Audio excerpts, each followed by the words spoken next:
V dnešním krimi videu se podíváme na jednu manipulátorskou mrchu, ze které vám bude úplně se vařit krev v žilách, to vám garantuju. Já jsem Abe Charvát a vítejte u tohoto videa. Pokud se vám video bude líbit a jste tu noví, tak se podívejte prosím až do konce a zvažte i odběr. A vy, co mě znáte už delší dobu a díváte se, vám moc děkuju a nyní jdeme na to. Jo, a moje bagíra kočička spí, takže bohužel teďka tady nemám u sebe, nechtěl jsem ji budit. No nic, jdeme na to.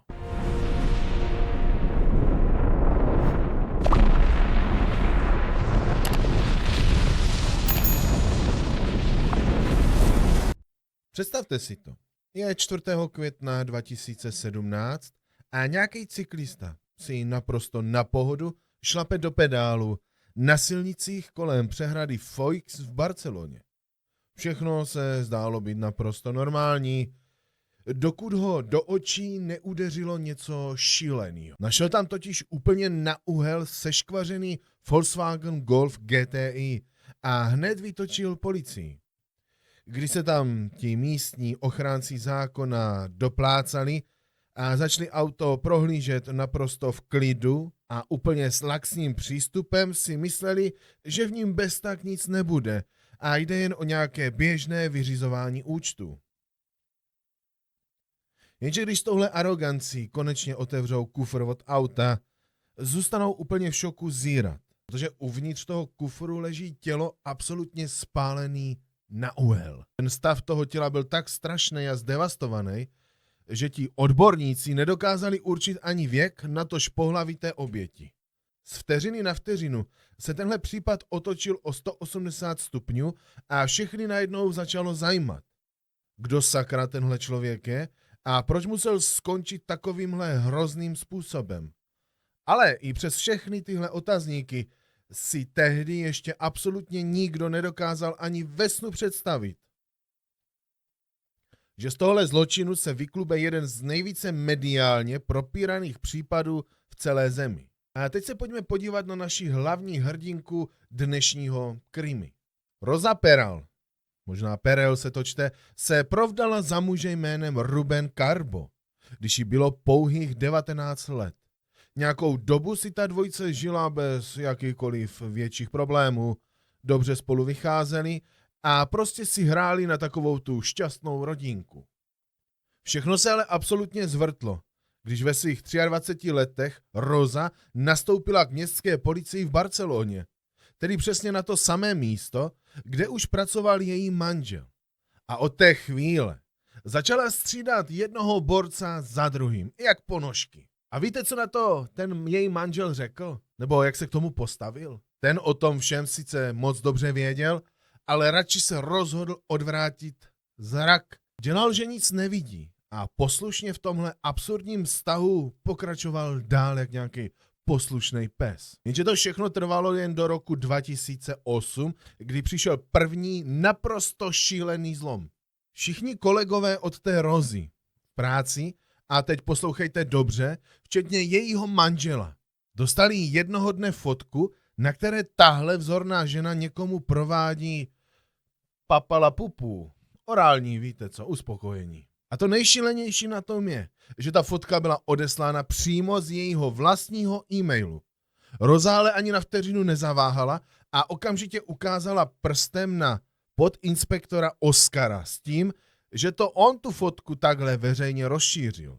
V klidu přiznala, že s ním už několik měsíců udržovala intimní poměr a že se tou jeho digitální kamerou takhle fotili. Tvrdila, že mu kdysi dávala své hesla a on se jí tak mohl nabourat do e-mailu a rozeslat to jako sprostou pomstu za to, že se s ním chtěla rozejít. Rosa na podinspektora sice podala trestní oznámení, ale to absolutně nikam nevedlo. A jediný, čeho tenkrát dosáhla, bylo to, že ho prostě jenom přeložili na jinou policejní stanici. Jenom připomínám, že se to opravdu děje u policajtů v Barceloně, ve Španělsku.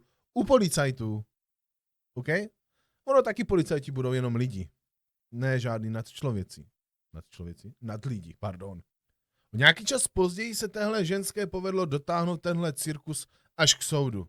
Tam Oscar sice na rovinu přiznal, že spolu měli intimní poměr a ty fotky opravdu fotili, ale absolutně popřel, že by tu fotku rozeslal on. To je oříšek, co? Dokonce tam před soudem s ledovým klidem prohlásil, že ten orgán, co je na fotce vidět, myšleno prostě to, co má mezi nohama, není vůbec jeho. Že to není jeho péro. A co na to naše Róza slavná? Ta se tam začala stekat a úplně bez studu tvrdila, že Oscar má na té konkrétní partii jakousi specifickou jízvu, která ho prý naprosto jasně usvědčuje. Jenže soudy si řekli, že takové důkazy prostě nestačí a chlapa normálně osvobodili. Dobře, tak pokud nestačí jako důkaz nějaká si jízva na péru, tak co potom?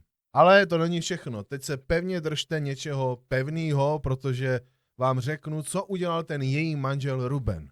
On z toho byl hodně na dně, ale co myslíte, že udělal? No jasně, nakonec si tuhle nechutnou nevěru odpustil. To je blbec, co? Dokonce si spolu pořídili ještě další 2 dcery a její rodiče jim ještě k tomu pomohli koupit dům. Takže to chvilku vypadalo, že to bude normální, fungující rodina. Ale to by nebyla Róza, která postupem času zase udělala takovou blamáž na svého manžela. Protože její manžel Ruben zjistil po nějaké době, že jeho manželka Róza má opět novýho milence a světe co, div se, zase to byl policajt. Jak překvapivý, že? Ale tentokrát už to na něho bylo moc a konečně se rozešli a začala válka o jejich děti. Píše se rok 2016 a Róza začíná z Brusu nový románek s Pedrem Rodriguezem a hádejte, je to překvapivě zase další agent městské policie. Tenhle chlap se s klidem zbalí a nastěhuje se k ní a jejím 2 dcerám do města Cubelas. Jenže tenhle jejich vztah začal v tu absolutně nejhorší možnou chvíli. Protože Pedro si zrovna procházel vlastním rozvodem a do krve se soudil o péči svého syna.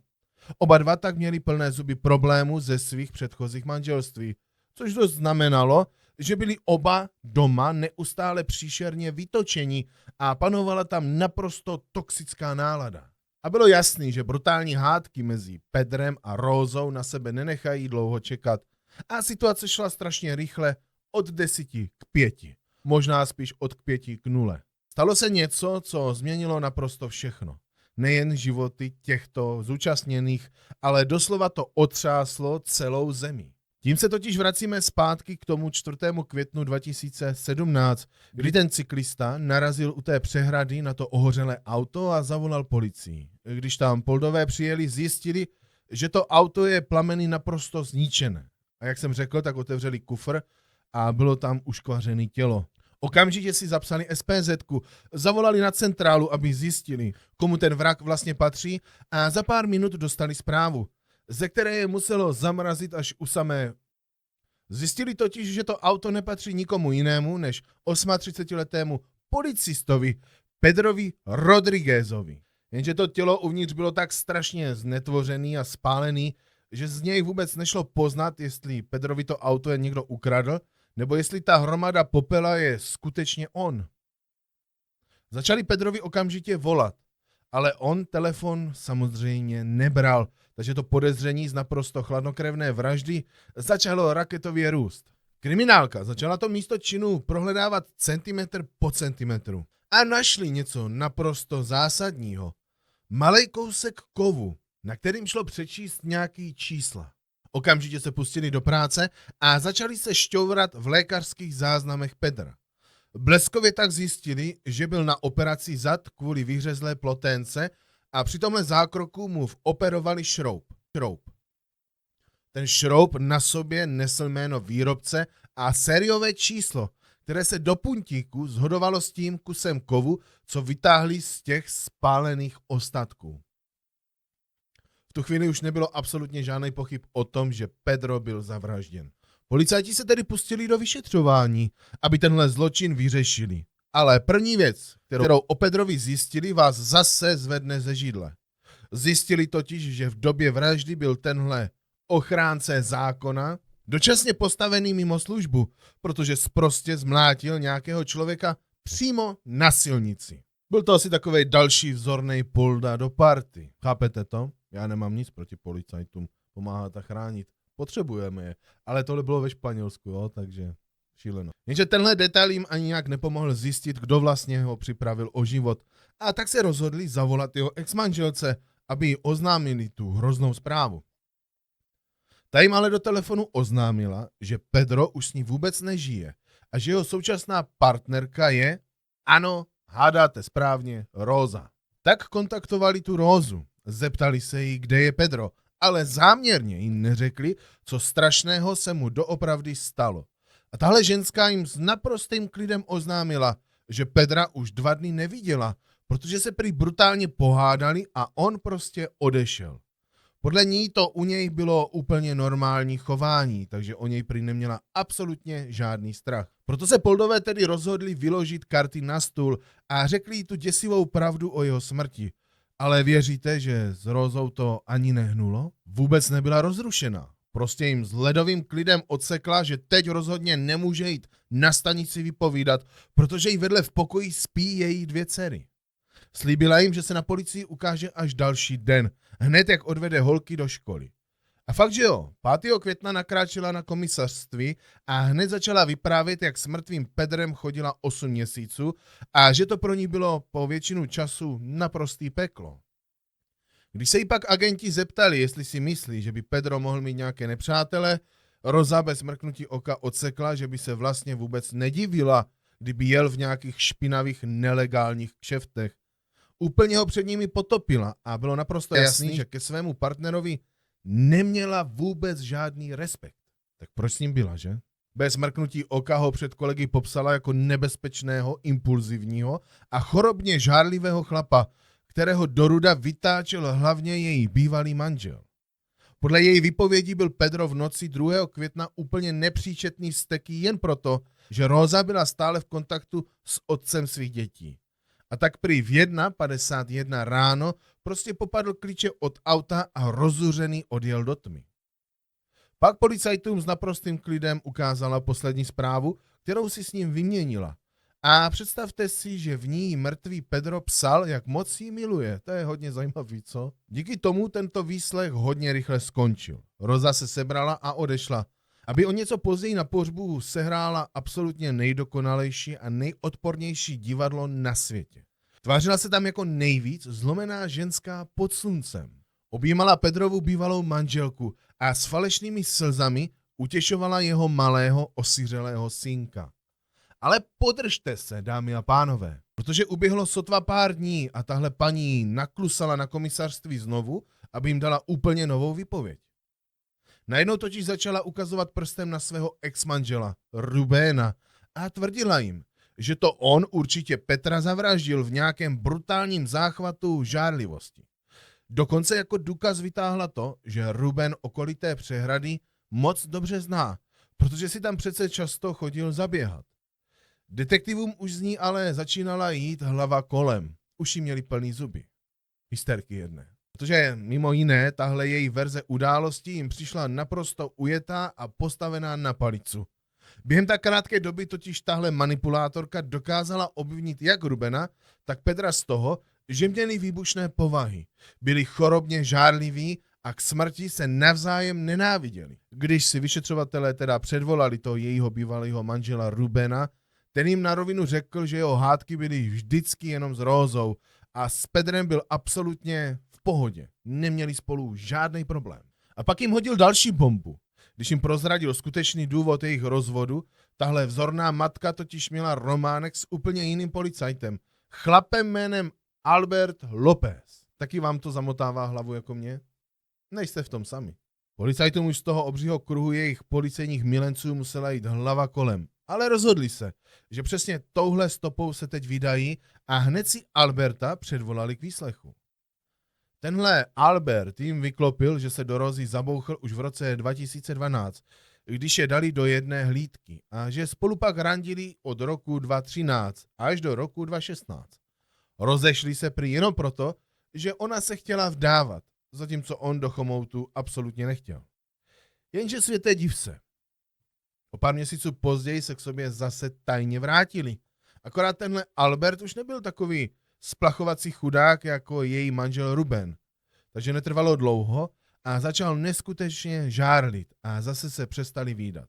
Od té doby spolu prý nekomunikovali, a to až do 1. května, kdy mu Rosa najednou zavolala úplně hysterická a tvrdila mu, že Pedro odešel z domu a ona má strašný strach, že se už nevrátí.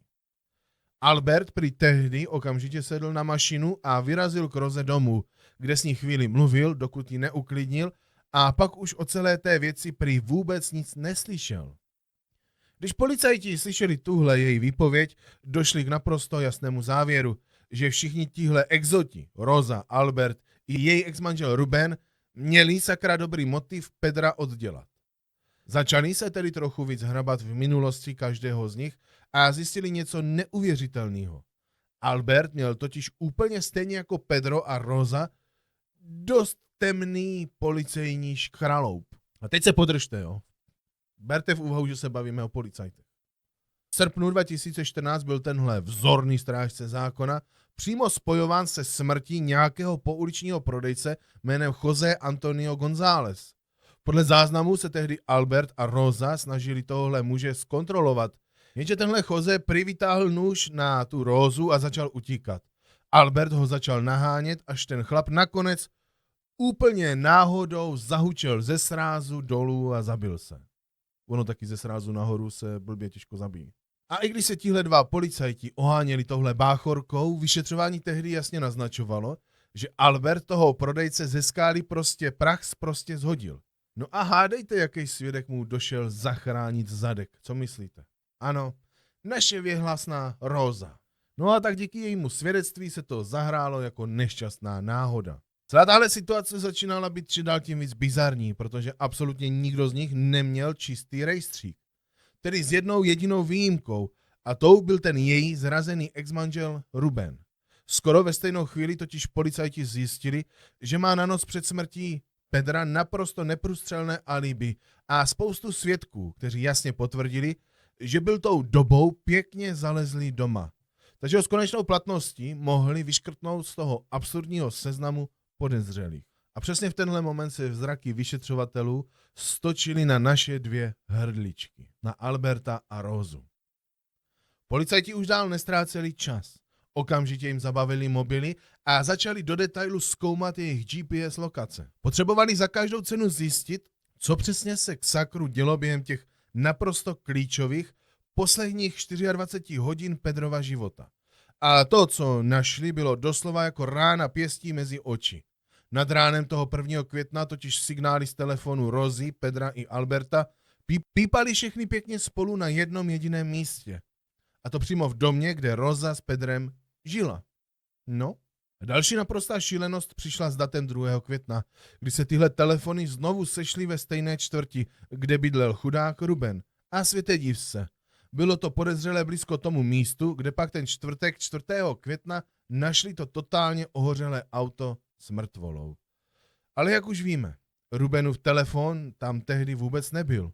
Ten chlap s tím neměl nic společného a jeho alibi drželi jako skála. A přesně tenhle mrazivý objev byl konečně tím vytouženým klíčovým důkazem, díky kterému policie dokázala obstarat zatýkač na Rosu a Alberta. Bylo 13. května a policajti si zrovna chystali věci, že si pro tu naši drahou Rosu konečně dojdou, když je naprosto zaskočila další její šílená drzost. Ta ženská si totiž sama s klidem nakráčela na komisařství, že si s nimi chce zase promluvit. A hádejte proč? No jasně, aby už zase úplně změnila svou výpověď. V téhle její nejnovější pohádce najednou tvrdila, že už nepodezírá svého exmanžela Rubena, ale prstem ukázala na Alberta. Bez mrknutí oka jim to tam přiznala, že s Albertem celou dobu dál tajně spala a že byl na Pedra nepříčetně žárlivý. Jenže Poldové už na tyhle její donekonečna se měnící toxické keci neměli vůbec náladu, takže s ní vyrazili dveře, respektive ji hned zatkli a vyrazili k ní udělat domovní prohlídku a potom šli zatknout i Alberta a udělali taky domovní prohlídku. Když vtrhli k Roze domů, přesně do toho domu, kde žila se zavražděným Pedrem, objevili tam věci, ze kterých doslova mrazí. Obyvák byl tak absurdně čistý a vydrhnutý, že tam ta ženská dokonce čerstvě vymalovala zdi na zářivě bílou barvu. A navíc odtud zmizel obrovský gauč, co předtím zabíral půlku místnosti. Kriminálka tam okamžitě udělala chemické testy, aby zjistila, jestli se tam někdo nesnažil smít krev.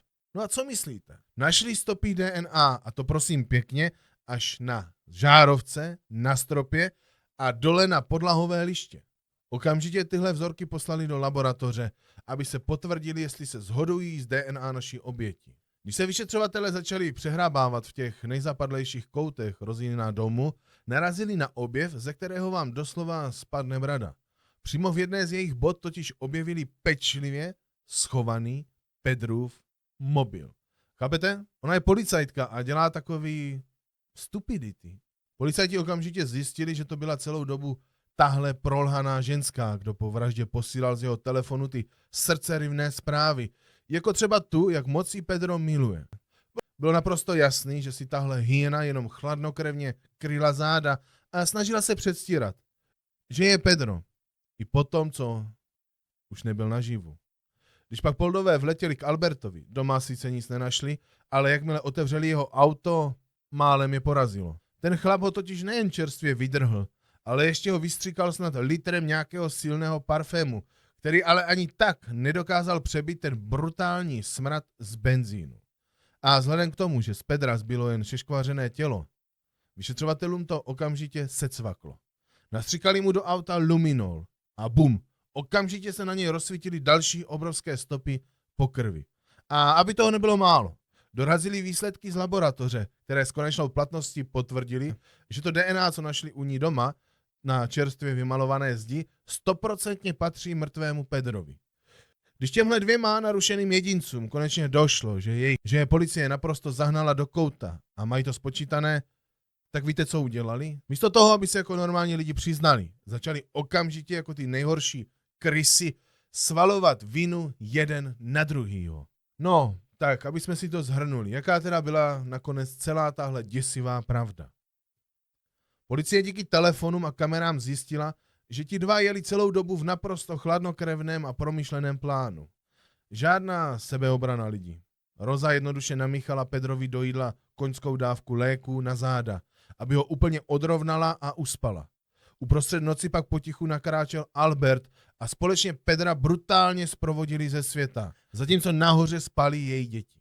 Aby zahladili stopy, zbavili se zakrváceného gauče, naložili Pedrovo tělo do kufru jeho vlastního auta a odvezli ho k přehradě, kde ho Albert prostě polil benzínem a s klidem zapálil. A ten absolutní vrchol drzosti? Po vraždě jezdili po městě s jeho telefonem, posílali z něj zprávy, aby to vypadalo, že Pedro žije, a záměrně se motali kolem domu exmanžela Rubena, aby to celé hodili na něj. Spravedlnost ale je nakonec dohnala. V roce 2020 je porota smetla ze stolu. Albert vyfasoval 20 let natvrdo a naše hlavní manipulátorka Rosa dostala dokonce 25 let, protože u ní figurovala přitěžující okolnost, že zabila svého partnera. Navíc musí rodině zavražděného zaplatit odškodné v neuvěřitelné výši 885 000 euro. To je dost. Jenže myslíte si, že Rosa teďka zpytuje svědomí? Ne, nespytuje. V roce 2023 o tomhle šíleném trojúhelníku natočil Netflix obrovský seriál Tělo v plamenech a dokumentární film. A víte, co udělala Rosa? Začala se z vězení soudit a chtěla z těch pořadů vytřískat obrovský balík peněz za autorská práva.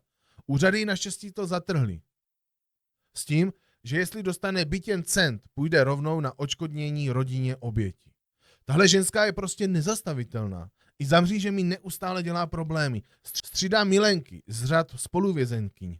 A za trest jí musí neustále stěhovat z jedné věznice do druhé. A aby toho nebylo málo, představte si, že teď ve vězení začala studovat práva. Tak to byl celkem sešup. Co na to říkáte tady na tu manipulátorskou mrchu? Něco neuvěřitelného, že? Děkuju ještě jednou, že jste se dívali až do konce tohoto videa, moc to pro mě znamená. Pokud tady nemáte ještě odběr, budu moc rád, pokud ho dáte, a těším se na vás zase příště. Bagíru tentokrát u sebe nemám, spínka, nechtěl jsem ji budit, tak se mějte a zase se vidíme. Nashledanou.